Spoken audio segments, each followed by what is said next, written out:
minute. Yes, Jose is joining. And now, well,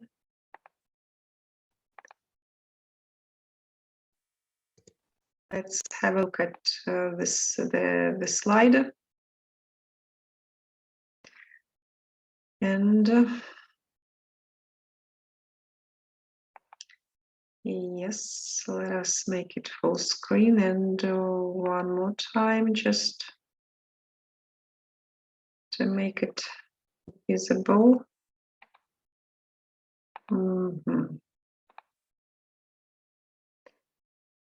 Well, so Mohamed Touahesh is joining.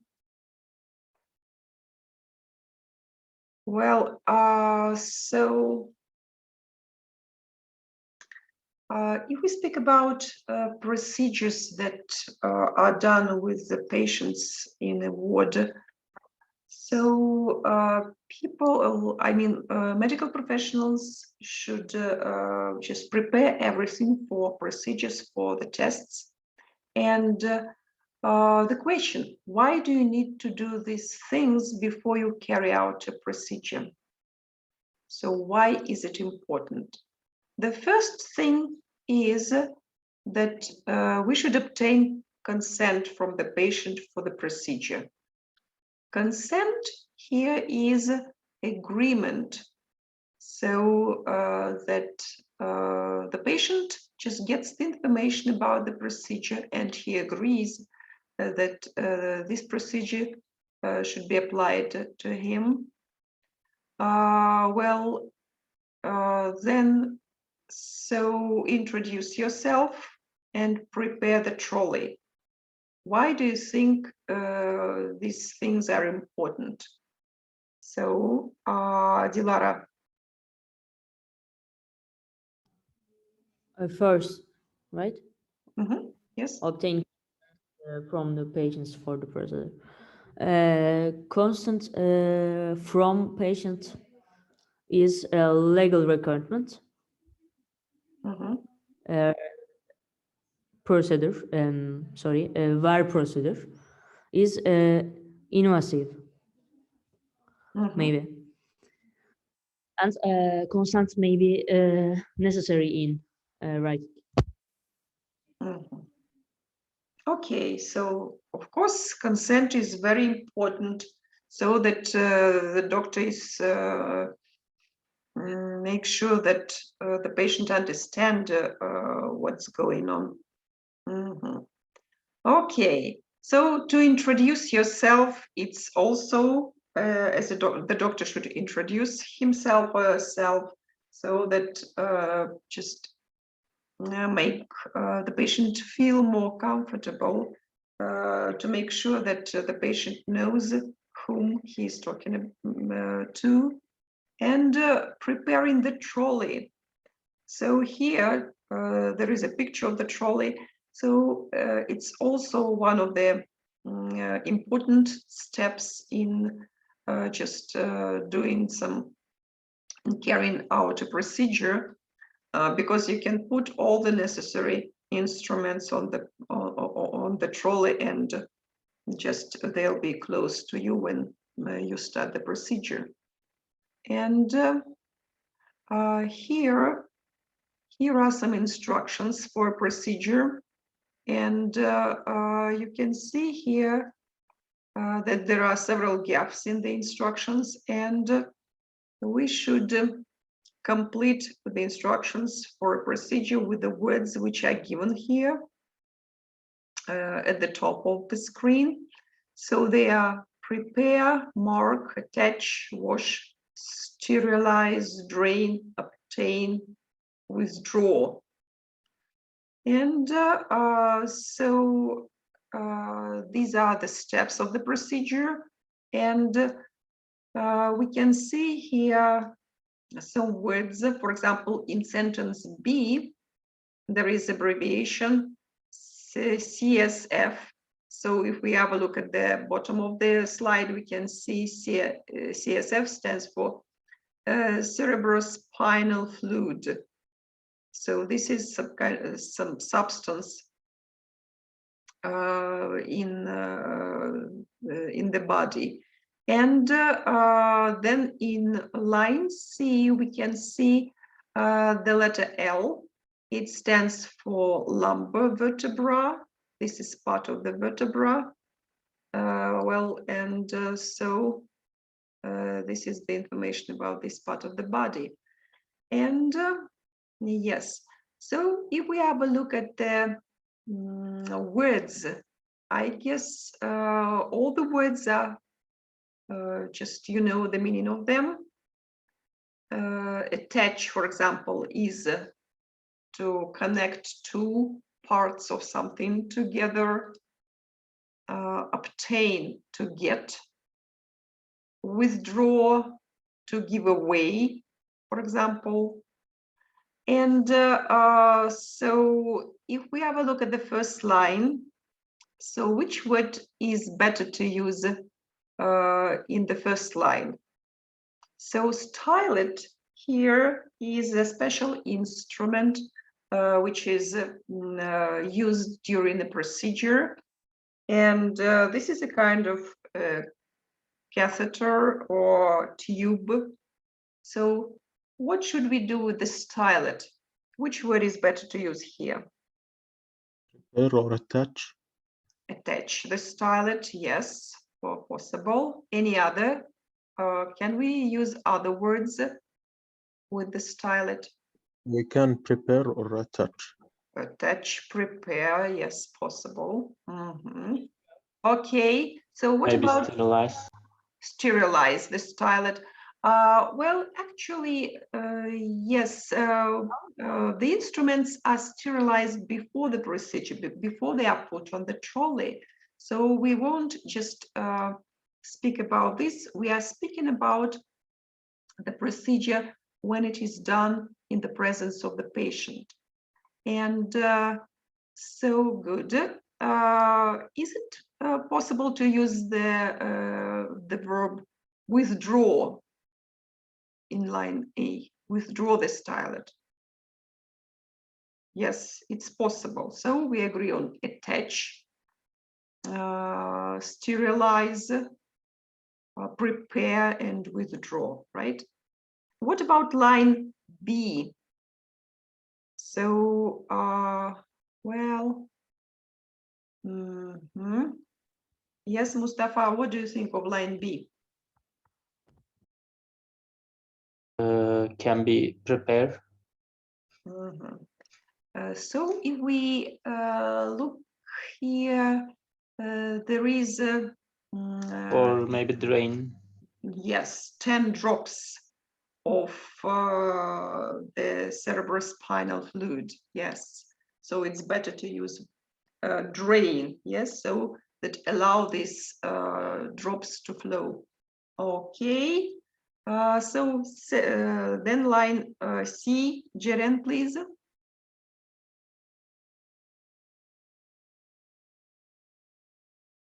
Jeren, hello. Are you here? Yes, Busse, please. C is mark. Read the sentence, please, Busse.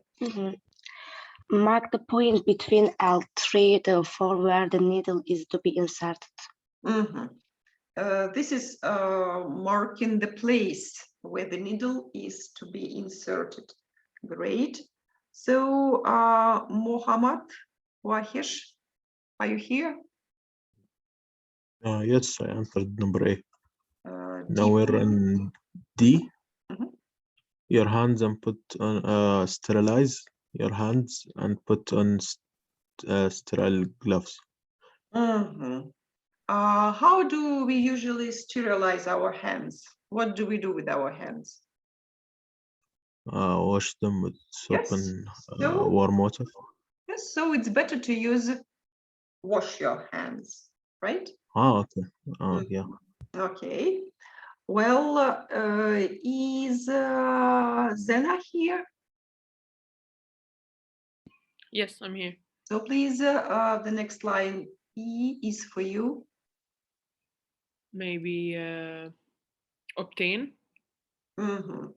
Yes, obtain consent of the patient for the procedure, right. Well, the next is for Dilara, please. This is line F. Sterilize. Mhm. So read it. Sterilize the area of the patient's back. Yes, as far as the procedure is just on the patient's back, we should sterilize this area. Okay, Bere, please, the next line. Yes. Do equipment on the trolley. Mhm. Prepare. Exactly. Prepare the equipment on the trolley. Mhm. This is one of the first steps. Mhm. Yes. Okay, and as Ginur, the last line is for you. Yes. The manometer H attack. Attach the manometer. Yeah. Attack. Okay, good. So this is the picture of the manometer. And well, if we move to the next slide, here we can see all the words are already on their places. So, and so how can we put these steps in the correct order? I mean, what should we do first? Because, for example, if we say withdraw the stylet, this is one of the last steps in the procedure. What is the first step? What should we do first? I think we should obtain consent. Exactly, yes. So that the patient agrees to this procedure. Okay. Then step number 2, what is it? Prepare Prepare what? Mhm. the equipment on the trolley. Okay, prepare the equipment on the trolley. Right. Then the next step.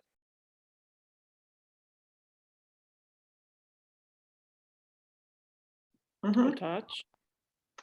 What about washing your hands and putting on sterile gloves? Yeah, before. Yeah, I think Mhm. wash your hands and put on sterile gloves, then Okay, attach then the manometer. attach, attach the manometer. Well, attaching the manometer. Mhm. Okay, so then the next step, after we've attached the manometer, what should we do?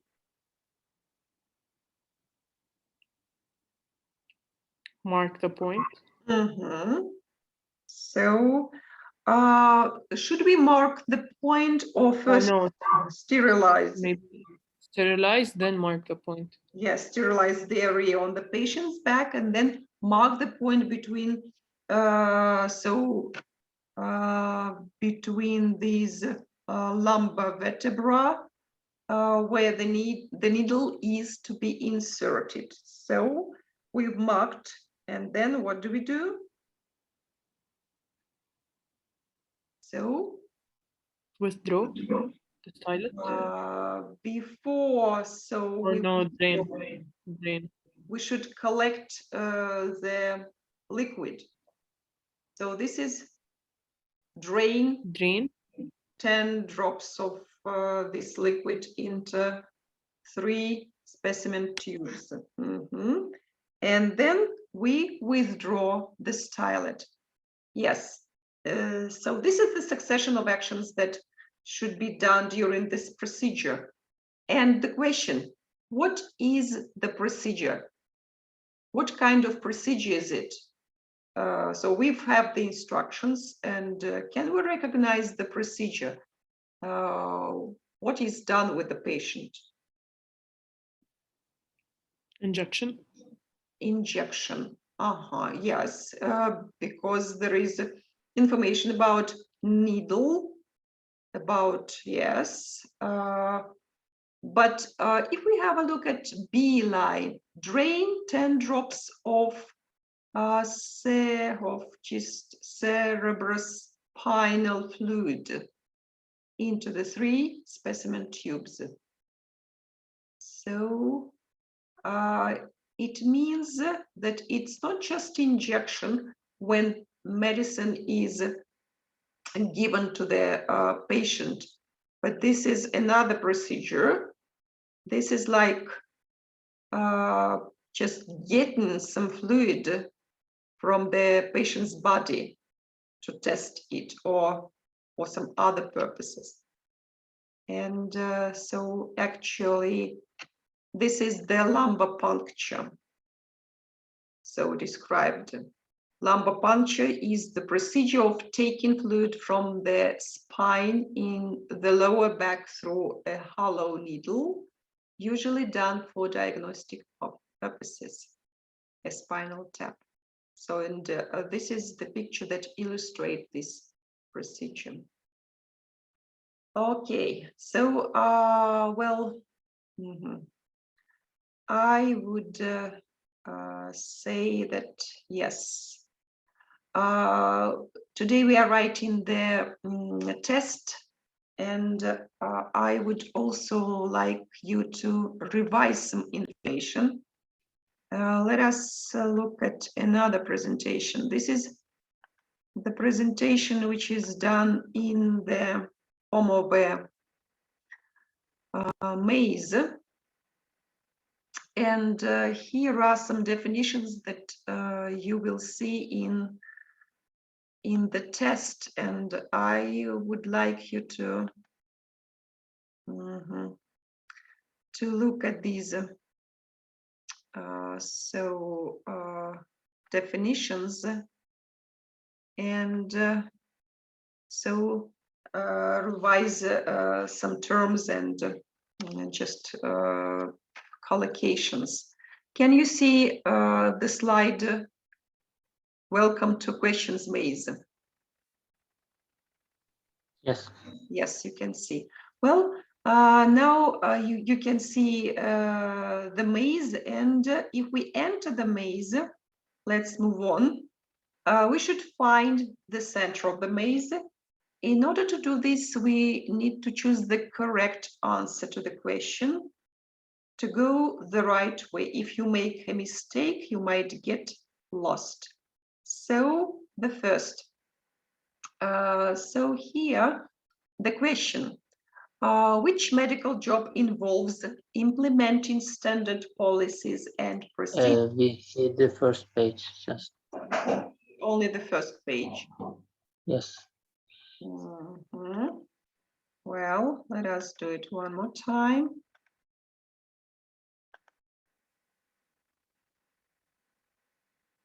No, it's okay. Now it's okay, okay. So, I mean, the question, which medical job involves implementing standard policies and procedures that keep the practice running smoothly? They supervise the facilities office staff, hire and train new staff members, and manage finances and budget operations. There are 2 options, and we should choose one of the ways. So this is the definition for practice manager or general practitioner. So should we turn left or turn right? You say.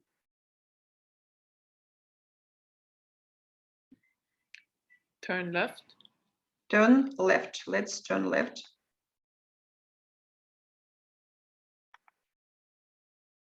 Yes, it's right. Now, the next definition. This is a person who greets and deals with clients and visitors to a surgery, office, etc. So we have now 3 options: health visitor, receptionist, or practice nurse.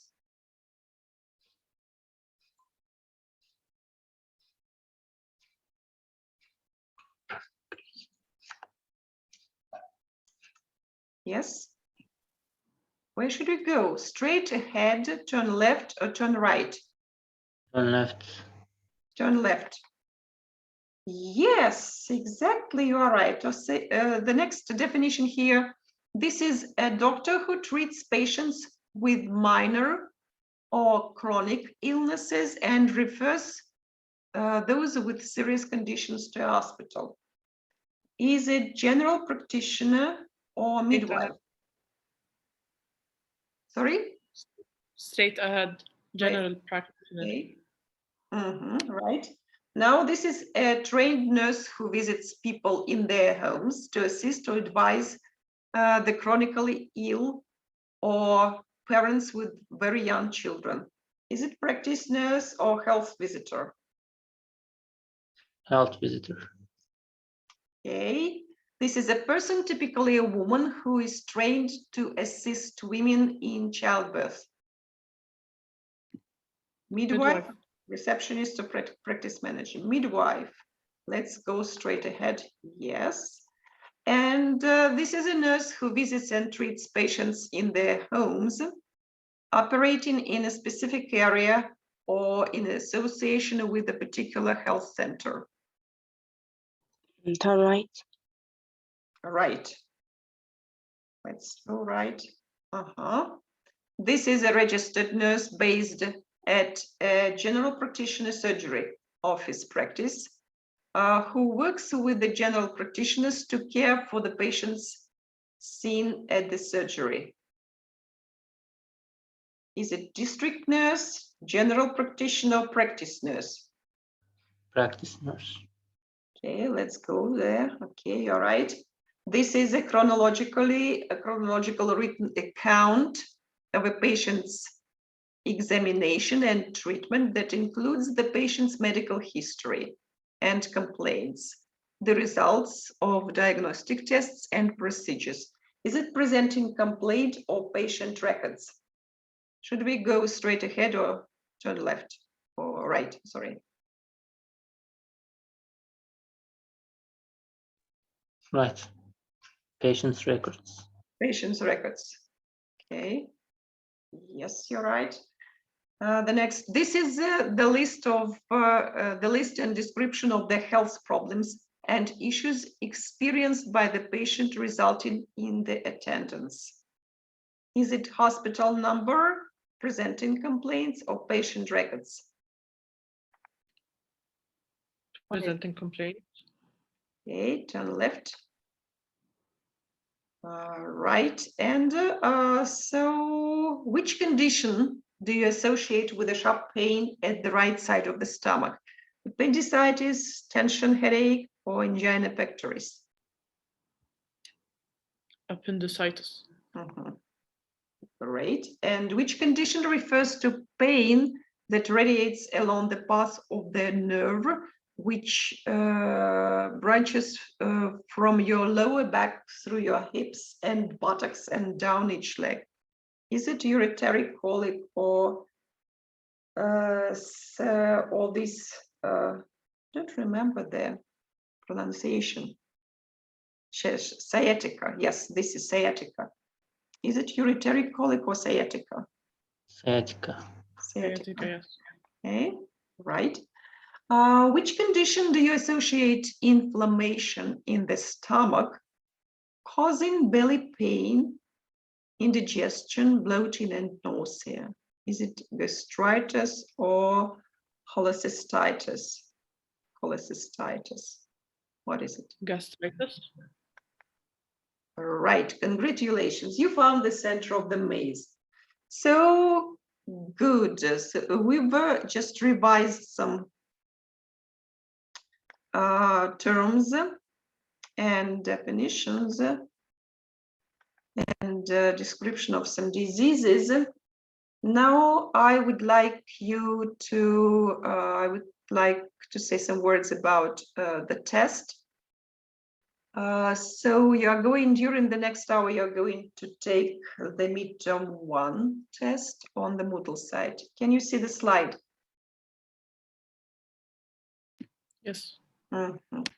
Well, you can find this test on Moodle. So the current week here, there is a presentation, and so the test. The instructions to the test are given here. So you should complete the test. The test covers the topics and grammar structures of units 1 and 2 that we studied during the first 5 weeks of the spring Is semester. it already uploaded? Sorry? Is it already uploaded? Yes, it is. Yes, it's on the site. And like, is there a specific day or the whole week? No, it's not the day, not the week. It's a specific hour. I mean, now after we've done, after we've discussed this, you should go to the Moodle and start doing the test. Start the test, and it will be available during the hour. Doctor, we have a CC today. Can you make it for after tomorrow? Look, no, we should do it now because this is the time on the schedule, the time for the English class, and you should do it now. So it's not very long. There are 35 questions in the test, and it will take just the maximum time you spent on the test is 50 minutes. But you may just finish it faster. I mean, the time will start counting down. You will see how much time is till the end of the test, but you can just do it fast and submit. So there are several. So we have 50 minutes. 50 minutes. We have 50 minutes, right? So there are 4 types of questions in the test, like multiple choice questions. So when there is a question and or there is a sentence with a gap, and for example, 4 options you should choose from, and you click on the correct option and you submit the answer. Then there are true false questions, and you should write is the statement true or false. Matching questions where you can see the definitions and the words, for example, several terms and definitions to them, and you should match each word with its definition and select missing words you'll see the text with several gaps. You click on the gap and you can see in the pop-out menu, you can see the word that should be used in this several words, and you choose from this list of words, you choose only one option. So the word that can be used in this gap. So you should start doing the test now. Actually, it's like you can't see. I'm now going to just to disclose the test on the site. So and well, you should start. For example, it's about half past 4 p.m. now. And it will be the access to the test will be closed in 2 hours. But you should start now after the class. So do you have any questions?